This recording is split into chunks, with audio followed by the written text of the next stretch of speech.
Boa tarde a todos. Sejam bem-vindos na Escola de Paz Eurípides Barçanufo. Aqueles que estão chegando pela primeira vez, estão se abraçados pela nossa equipe.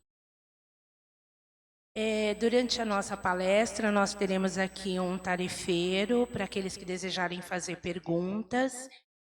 Lá fora nós temos as meninas do plantão, para aquelas pessoas que necessitarem e quiserem fazer a entrevista. E no nosso andar de cima, nós temos os nossos evangelizadores que ficam com as nossas crianças. Após a nossa prece, nós teremos no andar de cima a reunião para os pais de crianças de 0 a 3 anos, que vai estar ocorrendo no andar de cima. Aí, assim que terminar a prece, vocês podem se dirigir para lá. E nós pedimos, por favor, para vocês desligarem o celular, que é para a gente poder aproveitar melhor a harmonização do ambiente. Então vamos, nos sentando confortavelmente, nos desligando das interrupções externas e nos ligando com o plano maior. Vamos buscando a figura meiga de Jesus, agradecendo a Ele a oportunidade bendita de ter vencido os obstáculos para aqui estar. Que nós estejamos com a mente e o coração abertos para receber tudo que a nossa expositora, com amor e carinho, preparou. Que nós tenhamos a presença amiga dos nossos mentores espirituais, da espiritualidade amiga, nos envolvendo, indo. Que Jesus permaneça conosco, agora e sempre. Que assim seja, graças a Deus. Vamos receber com muito carinho a nossa expositora Gisele Becelli, que vai estar falando do tema A Construção da Aprendizagem a partir do erro. Errar faz parte do crescimento. Seja muito bem-vinda. Boa tarde a todos, que Jesus nos envolva, nos abençoe. E a gente vai conversar um pouquinho. Eu trouxe um pouquinho da parte pedagógica e escola, que eu vou tentar ser bem breve, para a gente realmente levar o erro para dentro dos nossos lares. Então, antigamente, e na nossa sociedade, que é sempre ocidental, a gente traz um lado de perfeccionismo, né? Uma visão perfeccionista de que não se pode errar muito grande, e daí vem o preconceito contra o erro. Então, onde existe erro, não existe acerto, e onde existe acerto, não existe erro. E às vezes a gente acaba sendo muito taxativo nessas afirmações. Então, algumas correntes, que na realidade são crenças, então algumas escolas, né, na sua maioria, elas é responsável pela formalização do processo ensino-aprendizagem, e eles segregam o erro do contexto, ou seja, eles não admitem, eles não consideram o erro como aprendizagem. E eles entendem que o erro é algo que a gente tem que se esconder, disfarçar, que a gente não deve cometer, e a escola acaba fazendo apenas perguntas com respostas já conhecidas, justamente para tentar diminuir a chance do erro infantil. Então, isso é uma linha de conduta, ela já está meio que extinta, né? Está se acabando com ela, mas o que a gente precisa entender é que o erro, ele faz parte, né, tantos erros quanto acertos, para que a gente possa ter o ensino-aprendizagem. Então, a gente vai viver acertos e erros, existe linha da psicologia, né, que é através do erro até acertar o caminho, que faz o testezinho com os ratinhos. Thomas Edison fala, né, alguém chega para ele e fala assim, nossa, mas por que você não desiste de tentar fazer a lâmpada funcionar se você já queimou 1000 lâmpadas? Ele fala, porque eu já sei 1000 maneiras de não fazer. Eu agora já vou tentar coisas diferentes. Então, o erro não é um problema. O problema está mais no desistir do que no tentar. Então, hoje já existem outras correntes que consideram o erro como não acerto e que faz parte do processo ensino-aprendizagem. E aí o que a gente vê nas escolas tradicionais, aonde eles avaliam os nossos filhos apenas no dia da prova. Esse é o problema, porque tudo que ele aprendeu e tudo que ele desenvolveu ao longo de 1 mês, 2 meses, se ele não estiver bem no dia da prova ou tiver com medo que a prova cause ele for mal, tudo que ele fez direito não é avaliado. E hoje as escolas estão mudando, a prova tem um peso menor do que tinha, e avaliada a lição de casa, avaliado a participação em sala de aula. Tem outros pontos para serem considerados, inclusive o erro e o acerto. E se a gente parar para pensar, né? Se a gente não considera o erro uma questão de ensino-aprendizagem, a gente não pode nem ser espírita, né? Porque a reencarnação é a prova viva do erro e que a gente está tendo uma oportunidade de aprender de novo, não é isso? Então, nas escolas tradicionais, o erro acaba se tornando um vilão, porque ou é certo ou é errado, não existe meio termo. E aí tem Paulo Freire, que ele coloca bem legal que o erro é uma forma provisória de saber, porque ele está naquele momento de entendimento. Hoje, adulta, quando você vai estudar às vezes com os seus filhos, você não vai ler uma coisa de geografia, de história, você fala, nossa, quando eu era pequeno isso era tão difícil, agora eu leio, é tão fácil, né? Por que eu não tinha esse entendimento? Porque eu estou nessa forma provisória do saber, eu ainda não tenho talvez toda a maturidade que eu preciso para fazer o entendimento. Então é importante considerar o erro hoje não como erro e acerto, aquele que separa, mas sim como um degrau para futuros acertos. E aqui eu termino a parte da educação formal de escola, né? Ou seja, se a criança comete erro é porque geralmente ela está usando a inteligência ao seu modo. O que é isso? Vamos pensar, eu pego uma criança pequena e falo, quanto é 2 mais 2? E se ela falar que é 22? Está errado? Está errado, mas a construção dela para o 2 mais 2, ela juntou o 2 com o 2, chamado 22. Então, ela está usando a inteligência que ela tem, a lógica do momento, do modo dela. E aí a gente tem que considerar que o erro é um reflexo do pensamento da criança. E olha isso aqui, que legal. A tarefa do educador não é corrigir, mas é descobrir como foi que a criança fez essa assimilação, esse caminho para chegar nessa resposta. Essa tá simples, né, do 2 mais 2, mas às vezes a criança faz uma coisa que a gente fala, meu Deus, da onde ela tirou isso? Então, esse é o papel do educador. Né, vem cá, vamos conversar. Qual o caminho? O que você pensou para ter respondido isso? Tentar entender para que lado ele foi. Às vezes é um filme que ele assistiu, é um desenho, é uma fala de um pai e da mãe dentro de casa que levou ao erro, mas que não é um erro. Então a gente tem que fazer caminho para colocar ele no acerto que a gente quer. Tudo bem? E aí é assim. Se a gente for pegar, eu poderia falar meia hora só de educação dentro da escola. Mas aqui eu acho que não é o papel. Eu acho que a gente tem que levar o erro para dentro do nosso lar e ver o que a gente faz com ele. Então, tem muita coisa na internet, hoje em dia não tem, né? Quem não consiga chegar em algum lugar. Então, vamos pensar, a escola está crescendo, está mudando em relação ao erro, e a gente dentro do nosso lar? Como a gente está lidando com o erro dos nossos filhos, né? Como a gente trabalha isso? Eu grito com ele quando ele erra, né? Eu brigo, eu coloco de castigo, eu dou bronca, eu ignoro, eu falo que tudo bem, eu paro e ensino a fazer o certo. O que eu faço com os erros dos meus filhos? Aí é uma reflexão que cada um de nós vai ter que fazer e verificar o que a gente tem que mexer na nossa forma de lidar com os erros dos nossos filhos. Ou qual a possibilidade dos nossos filhos errarem? A gente não tem medo, principalmente quando ele vai ser exposto, e a gente quer protegê-lo de toda maneira? Quantas vezes nossos filhos fazem uma coisa errada e a gente é a primeira a querer esconder o erro dos nossos filhos para que os outros não vejam que os nossos filhos erraram? Esse é um problema, porque a gente traz aí um tabu, o medo do erro, né? Então, nas tarefas domésticas, nós deixamos nossos filhos errarem? Então, quando eu peço para o meu filho enxugar a louça? Pede? Alguém já pediu? Mas quando a criança é pequena, ela não pede para enxugar a louça? Para lavar a louça? A gente deixa? Normalmente, não deixa. Porque é perigoso, porque vai quebrar o prato e pode se machucar, porque a faca corta, porque é lerdo, vai me atrapalhar, vai me atrasar. Eu quero fazer isso aqui rapidinho, porque tenho que chegar lá no céu, senão não vai dar tempo, então não dá tempo de... Ou seja, como é que a gente faz, né? Às vezes a gente precisa ter uma predisposição de deixá-los errar. deixar eles fazerem, ou ensinar a fazer.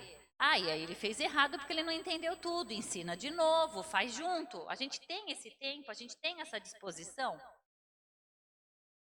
Nós tentamos entender por que eles erram, que foi aquilo da educadora, né? A gente tenta entender por que ele fez isso. Nossa, ele sabe que eu guardo todo dia o pijama dele nessa gaveta. Hoje eu pedi para ele guardar o pijama, por que ele pôs debaixo do travesseiro, não pôs na gaveta? Eu tento entender, eu já dou aquela bronca. Ai, mas você não sabe que é na gaveta, né? A gente tem muitos pais sem paciência, né? Então eu tento entender. Ou simplesmente nós tomamos para nós a tarefa da criança e ela continua entendendo o que ela errou e a gente não deixa ela fazer certo da próxima vez porque a gente não ensina. Já aconteceu, né? Você pede um favor para a criança faz meia boca, a gente já briga com a criança e fala, pelo amor de Deus. Aqui, ó, deixa, eu tô matando o próximo slide. Quem já disse, deixa que eu faço. Ou seja, você pede um favor, existe no meio do caminho, porque ou a criança está lerda, ou ela está mole, ou ela não está fazendo certo. Você vê que ela vai dar mais trabalho consertar o que ela vai fazer do que se você tivesse feito.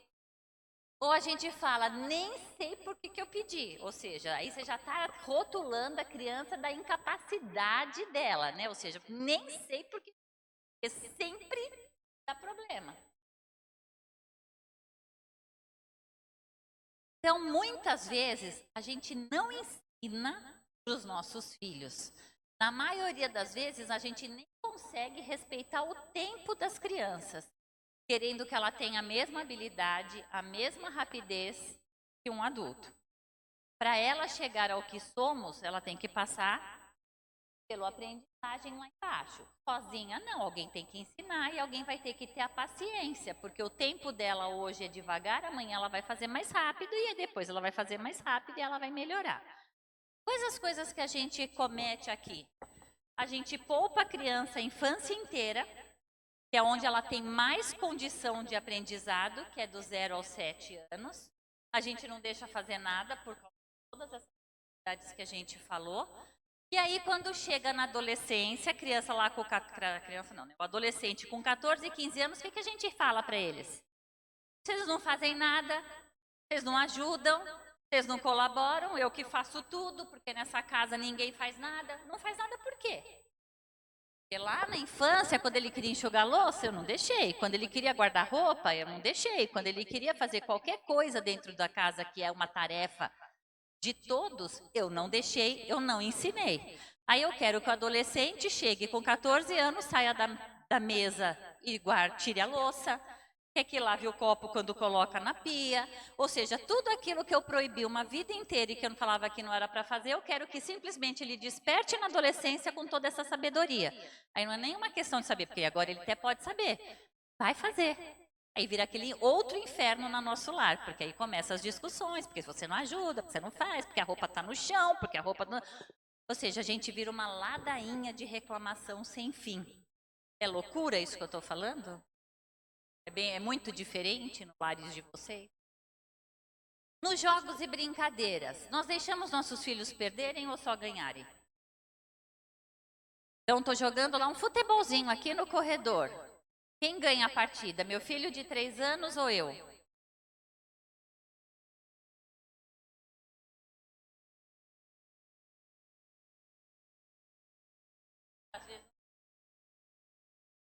Normalmente,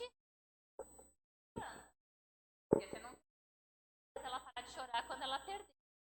Só que se a gente tem na criança a perder desde criança, não é para perder todos os jogos, gente. A gente tem que deixar a criança ganhar, tem que deixar, porque a gente tem condição de ganhar dela sempre.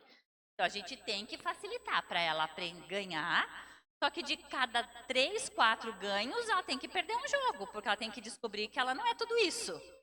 Né? Ou seja, só que ao mesmo tempo ela tem que ganhar para ela ter autoestima, reforço, achar que ela é capaz, e ela tem que entender que às vezes ela não é, porque a vida é um jogo de erro e acerto. Uma hora eu ganho, uma hora eu perco. E aí eu tenho que ensinar essa criança a aprender a lidar com o quê? Com a frustração, com o perder. A gente ensina eles a lidarem com as frustrações ou nós criamos um mundo de fantasia onde eles ganharão sempre?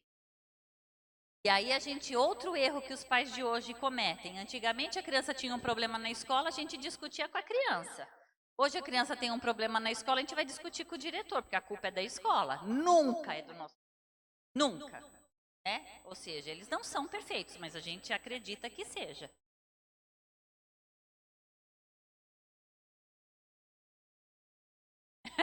Condição de enxergar as horas sem o óculos. Aí a gente comete uma coisa que a gente chama de erro pedagógico. E aí a gente ainda acelera essa questão da criança não assumir, não aprender a errar e não lidar com o erro. A gente não deixa ele assumir que erra, que ele falha e que acidentes acontecem, que acidente não é culpa de ninguém, é um acidente. E aí, olha só, o que às vezes a gente faz? Não sei se vocês fazem, mas os pais faziam bastante. A criança cai sem querer, tá lá sentada na cadeira, caiu, bateu a cabeça. Ela vai chorar, não vai? Por causa da dor.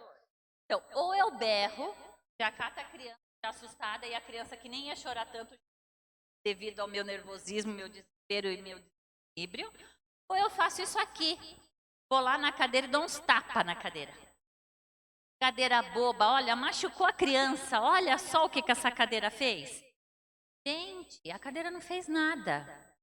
A cadeira não tem essa capacidade de fazer algum mal para a criança. E aí a gente pega e transfere um acidente, uma coisa que aconteceu, e às vezes até a gente avisa, para de pendurar na cadeira que você vai cair, para de pendurar na cadeira. A criança vem e senta aqui, ó, no encosto. Ou a criança, sabe aquela criança que fica balançando assim, ó, na hora da janta, na hora da refeição, fica só em 2 pés, e você fala, você vai cair. Aí a criança cai, você vai lá e bota a culpa na cadeira. A cadeira não é a culpada. Eu simplesmente não tenho que culpar o filho, botar o dedo no nariz dele e falar que ele é culpado, mas a cadeira não é. Então, a gente só tem que falar, olha, realmente tentar equilibrar a cadeira em 2 pés é um risco de cair, você caiu. Se você não quer cair, não faça mais. Né? Ou seja, a criança faz uma arte, aí você pergunta para ela lá, quem fez essa arte aqui? O que ela fala? Ah, foi o cachorro. Eu cheguei a culpar vaso, minha mãe que conta, que eu, né, então, cachorro ainda pode ser, né? Mas meu vaso não podia, igual a cadeira não pode fazer nada. E aí o que a gente acha lindo? Ai, que bonitinho, né? Olha a ideia, olha como ele é criativo, essa criança que põe a culpa no cachorro, né? Da onde ela tira essa ideia? A criança pode ter, o cachorro pode até ter participado da bagunça, mas o cachorro não fez nada, o cachorro foi na onda da criança. Então, não dá para transferir a culpa para o cachorro. A criança se machuca, perde em um jogo coletivo. Tá lá no futebol, no handebol, num jogo aí perde. O que o pai, às vezes, para consolar o filho, para ele não sentir dor? A culpa foi do fulano que não te passou a bola. A culpa foi do técnico que não substituiu a pessoa. Ou seja, tenho que culpar ninguém às vezes. Simplesmente perdemos o jogo. Não tem certo ou errado. Então a gente ensina a transferir o erro e a culpa para os outros, ou a gente ensina a justificar-se. Ou seja, aí eu tô aqui, Caiá, mas também, né, a cadeira estava no meu caminho. Ou, eu escorreguei lá no campo porque o campo estava molhado. Eu não fiz aqui, eu não peguei a bola porque... Já viu o jogo de vôlei da gente? Não de profissional, na praia, no clube? Aí todo mundo ameaça para pegar a bola e a bola cai e ninguém pega. E a gente, o que é a primeira coisa que a gente fala? Mas eu achei que você ia. Eu achei que você ia. Ou seja, a primeira coisa que eu preciso fazer é tirar a culpa do meu ombro. Eu não posso simplesmente falar, gente, desculpa, a bola era minha, eu não fui.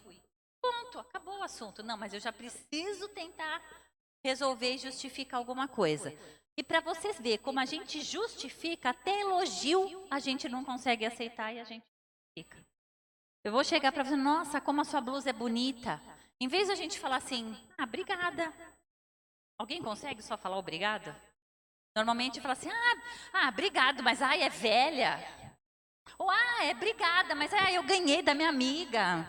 Ou, não, obrigada, eu comprei numa promoção. Ou seja, eu preciso justificar o elogio que a pessoa me deu. Eu não consigo simplesmente falar, obrigada, coração, obrigada. Reparem, se vocês fazem, a gente faz isso, repara. Então, aí eu pergunto pra gente, né, qual a dificuldade que nós adultos temos de assumir nossos erros, nossas falhas e nossas imperfeições. Como podemos ensinar se muitas vezes também não conseguimos assumir nossos erros? Se nós somos os primeiros a justificar ou culpar as coisas que acontecem em casa. Então, minha janta não está no horário também, eu peguei um trânsito. Ou seja, gente, o trânsito faz parte da vida. Morar em São Paulo não tem outra opção. Né? O trânsito já é inerente. O que a gente precisa parar talvez seja de cobrar as pessoas ao nosso redor e as pessoas nos cobrarem. Porque se eu não sou cobrada, eu não preciso justificar e explicar tanta coisa. Né? Então, errar e perder fazem parte do crescimento. E são necessários para a criança aprender a lidar com as frustrações. Então, precisa perder, precisa às vezes errar, porque quando a criança passar uma vida sem errar nada, a primeira vez que ela errar lá na fase adulta, ela não tem estrutura emocional para lidar com uma sensação que ela não sentiu uma vida inteira, porque eu poupei ele de tudo nessa vida. De perder no jogo de tabuleiro. Gente, jogo de pininho, de peãozinho, de xadrez, de dama, você está ensinando a jogar. Você sabe mais. Se você for jogar com a sua inteligência plena, você vai ganhar sempre. É lógico, você vai deixar o seu filho ganhar. Hoje ele ganha, amanhã ele perde. Aí ele joga uma peça errada, você pode falar, você está jogando comigo, eu estou te ensinando. Você está vendo onde você está pondo essa peça? Pensa bem se essa peça é o melhor lugar para você jogar. Ele vai ter que começar a refletir, pensar, pode voltar no jogo de xadrez? Não pode, mas eu estou te deixando porque você está aprendendo. Amanhã eu vou jogar e falar, hoje a gente vai jogar sério. Pôs a mão na peça, vai ter que jogar, porque isso é uma regra do xadrez. Então hoje não vai ter choro, vamos jogar. Ah, mas isso... Hoje não, essa partida não, porque essa partida a gente fez um combinado. E aí vai indo, vai perder, vai ganhar, vai acertar. De não ter um desejo atendido imediatamente. Gente, tem pais que vivem em função do filho. E aí eu tô na a criança tá na televisão assistindo o desenho, você tá lá fazendo o almoço, o pai tá lá ajudando a fazer não sei o que, a criança grita, quero coca! O que todo mundo faz? Larga a panela, desliga o fogo, sai correndo. Aí levar um copo de Coca-Cola para a criança que está na sala assistindo. Não precisa ser imediato, não é caso de vida ou morte. Espera, a mamãe está terminando a comida, o papai está terminando de lavar o quintal. Ou seja, ou vai na cozinha pegar. Ah, mas é que eu não ensinei ele a abrir o refrigerante, eu não ensinei ele a pegar o copo, é muito perigoso. Gente, é a oportunidade de ensinar. Gente que mora em sobrado, que primeira coisa que faz? Coloca uma portinha na escada. É o correto? Não. Você ensina a criança a subir e descer a escada, mas ela tem 1 ano. Ela aprende, porque você vai ensinar ela a subir engatinhando e vai ensinar ela a descer engatinhando de costa. É assim que a criança tem que descer a escada. De bumbum, a engatinhada, de joelho, ela desce, mesmo que ela saiba andar. Não tem perigo de cair. Mas o meu medo é maior, eu não ensino meu filho a fazer. Ah, ela não vai enxugar louça nunca, porque se ela quebrar um copo na mão e a faca, ensino a enxugar. Eu não preciso ter um copo de cristal que é fino, que no menor olhar eu quebro. Pode ser um de requeijão, nem tem, né? Mais copo de requeijão de vidro, agora é tudo de plástico. Mas um copo mais grosso. Ou a faca, ensino a faca, bota o corte para fora, filho, aqui corta, aqui machuca. Não, eu simplesmente não ensino por medo e ela vai, quando ela tiver a oportunidade de fazer, ela vai fazer errado. De morrer em uma partida de videogame. Já viu criança destruir joystick? Sabe o que é joystick? Todo mundo sabe, aquela que você mexe? A criança perde, tem um surto, joga o joystick no chão, gritando e xingando porque perdeu. O que o pai faz? Compra outro joystick. Sofrer um gol. A criança se revolta, fica brava, fala que roubou. E aí pergunto eu, nos nossos times de futebol, a gente faz a mesma coisa? Ou seja, o Luiz sempre é ladrão quando é a favor do outro time contra o meu? Será que eu consigo ter uma análise sincera? Que realmente meu time jogou mal e perdeu? Ou foi o juiz que roubou? De um colega que falou mal da criança. A criança chega em casa chorando porque alguém falou mal de mim na escola ou falou mal de mim no Facebook. Adolescente adora isso, principalmente menina, né? Faz um show. Como que a gente A criança não consegue lidar com uma pessoa que fala mal dela. O mundo não acabou, a vida continua. E de sofrer um acidente, que foi o que eu falei, às vezes não é erro. Acontece, passei aqui, tropecei na cadeira. A cadeira podia estar em outro lugar? Talvez pudesse. Eu já caí no meio da rua sem nada. Não é? Sem ter uma pedra, sem ter nada. Então, o que a gente precisa? Ensinar que às vezes acertamos e que às vezes erramos. Que isso não é um problema, isso não é o fim do mundo. Precisamos ensinar a se levantar, a tentar de novo, a fazer diferente e a buscar novas alternativas. Lembra de novo do Thomas Edison, ou seja, ele desistiu 1000 vezes. A gente teria desistido talvez com bem menos, né? Isso nunca vai dar certo. Mas não, a gente tem oportunidade. E aí, olha, eu achei isso que é bem da parte de qualidade, quem conhece, né? Ou seja, é bem isso, é tentar, cair, levantar, recomeçar, tentar. E isso aqui é nossas reencarnações, vocês concordam? Né? Olha que bom que a gente tem uma nova oportunidade de tentar de novo e fazer diferente, né? E aí, nós somos os exemplos dos nossos filhos. Eles tendem a nos copiar, pelo menos por um bom tempo. Então, como agimos nós adultos diante das dificuldades? Eu me desespero? Eu perco a cabeça? Eu preciso fazer uso do álcool para me acalmar? Eu preciso tomar remédio para me deixar mais serena porque vocês estão me irritando? Ou eu consigo respirar profundamente e tentar buscar uma serenidade interior para depois pensar na dificuldade ou no problema? Eu mantenho a calma diante de um problema inesperado, ou seja, aquilo, a panela de pressão explodiu. Como que eu reajo diante de uma coisa? Porque o trânsito já estou acostumada, né? Até não gosto, mas estou acostumada. Mas como eu reajo? Como está a nossa inteligência emocional? O que é inteligência emocional? É o equilíbrio das emoções com a razão. Então, quem manda em mim? As minhas emoções ou eu mando nas minhas emoções? A inteligência emocional é eu dar conta dessas emoções, é eu identificar que quando explodiu a panela de pressão, aquilo lá me deixou assim meio desesperada, mas eu respiro e falo, não, não é o fim do mundo, não aconteceu nada com ninguém, calma, vou resolver isso com serenidade.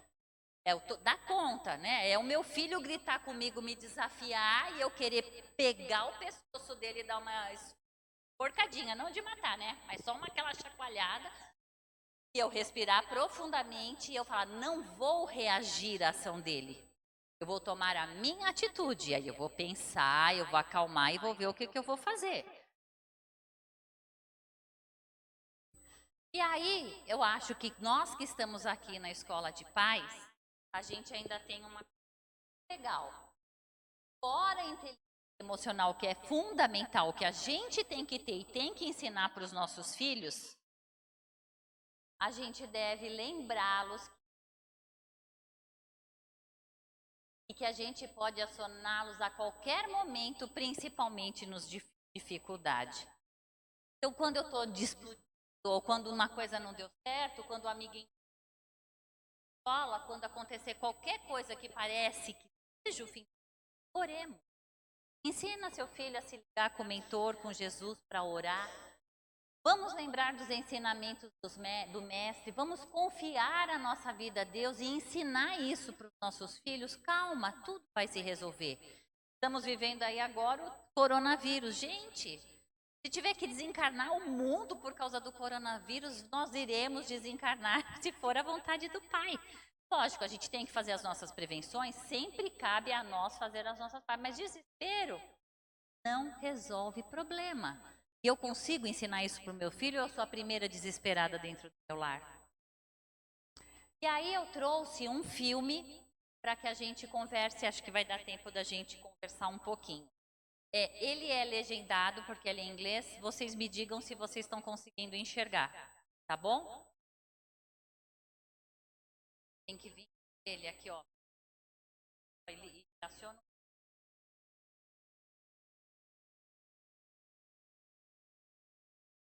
Tá aparecendo.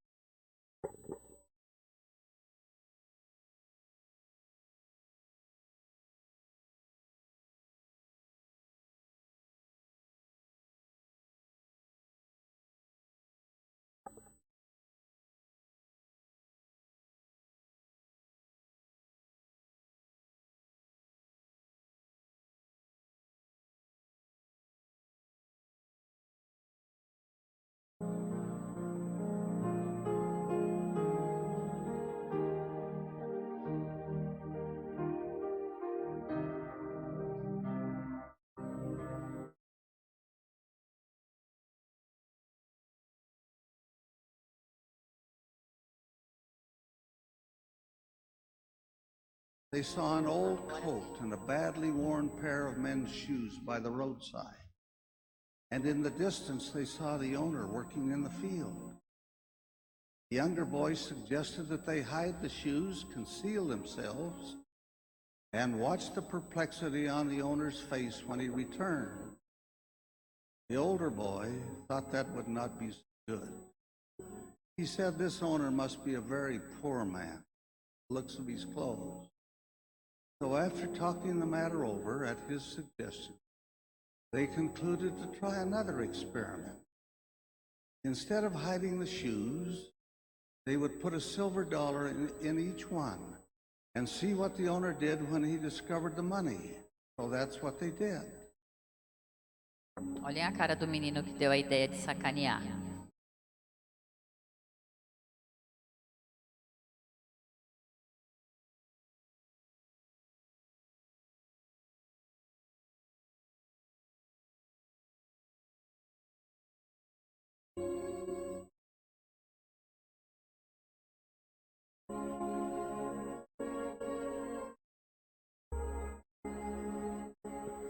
Pretty soon the man returned from the field, put on his coat, slipped one foot into his shoe, felt something hard, took it out, and found a silver dollar. Wonder and surprise shone upon him. He looked at the dollar again and again, turned around and proceeded to put on the other shoe.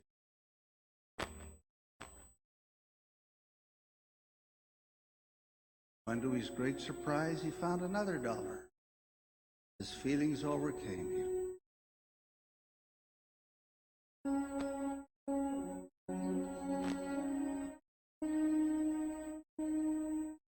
He knelt down,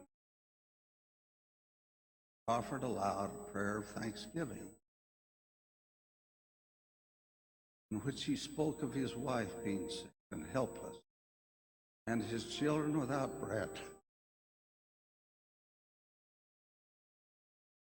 Fervently thanked the Lord for this bounty from unknown hand, and evoked the blessings of heaven on those who had given him this needed help. Olhem a cara dele agora. Boys remained hidden until he had gone. They'd been touched by his prayer and felt something warm within their hearts. As they left to walk down the road, one said to the other, "Now really, don't you have a good feeling?"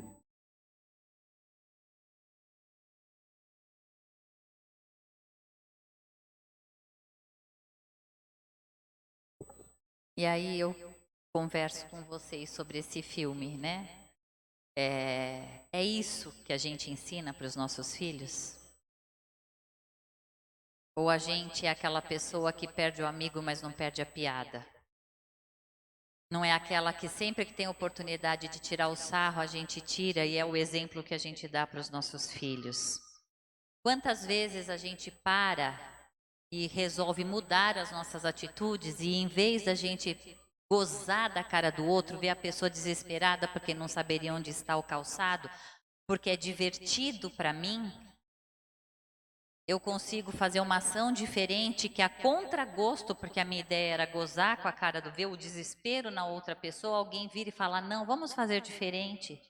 Vamos colocar $1 aqui, o menino teve que dar do dele, você viu a cara assim meio de, putz, grila, você não entendeu nada do que eu te sugeri, né? Só que o que fez a coisa se tornar diferente?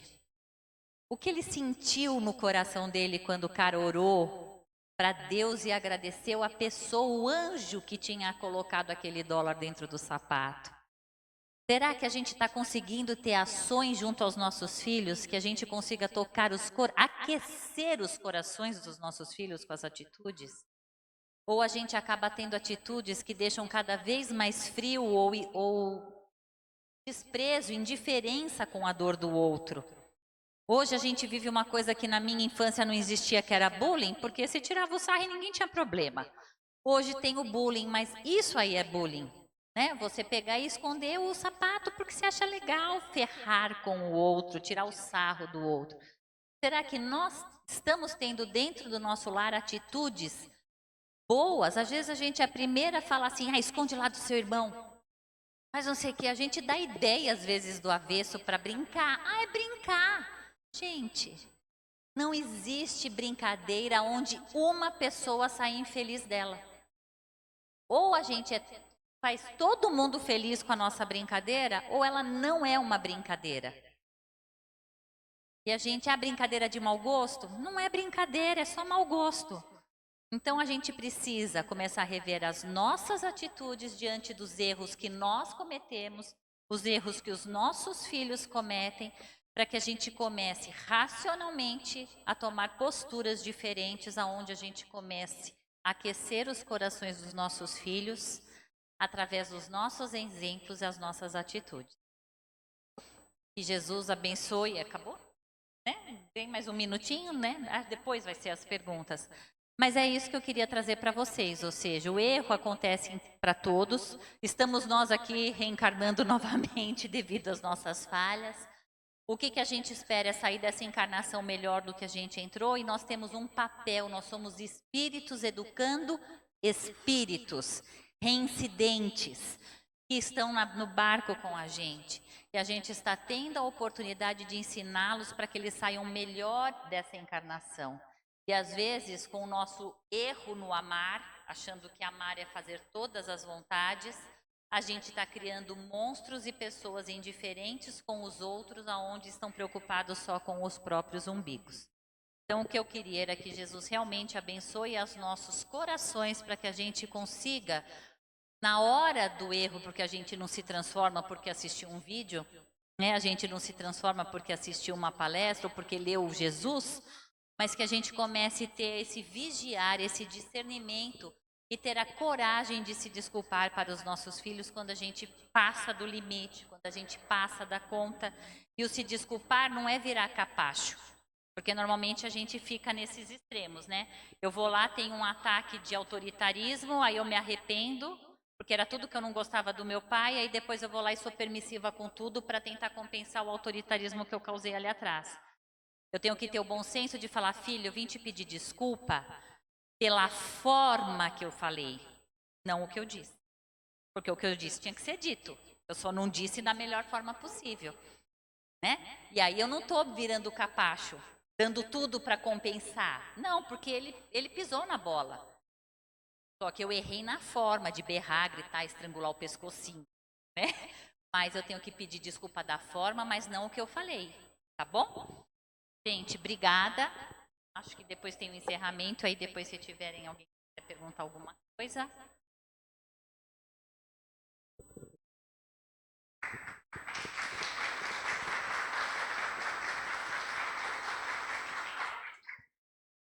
A nossa gratidão a Gisele, muito obrigada, que você possa estar outras vezes conosco. Vamos então, novamente, nos tranquilizando e nos ligando com um plano maior.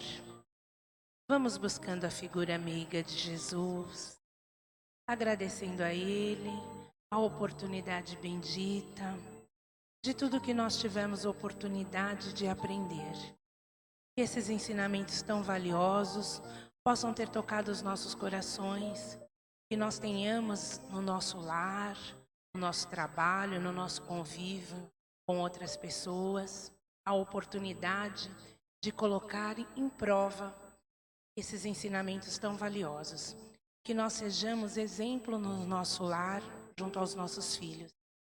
Esses que Jesus nos emprestou com tanto amor. Que sejam a joia rara que Jesus nos colocou ao mundo, para que nós sejamos os melhores. Que esta oportunidade da Escola de Paz, esses ensinamentos trazidos, toquem os nossos corações e nos façam pessoas melhores. Que tenhamos todos uma boa semana e que fiquemos todos nós ligados a não estar desesperados. Que busquemos Jesus nesses momentos tão difíceis e que nós possamos, em oração, todos nós, juntos, pedir e agradecer ao Pai pela nossa saúde e por todos nós. Que assim seja, graças a Deus. Vamos ter na próxima semana a palestra Desobsessão Infantil e o nosso enfoque é o atendimento oferecido por nossa casa. E o nosso expositor é o Ademar Araújo. Uma boa semana a todos. Fiquem com Deus.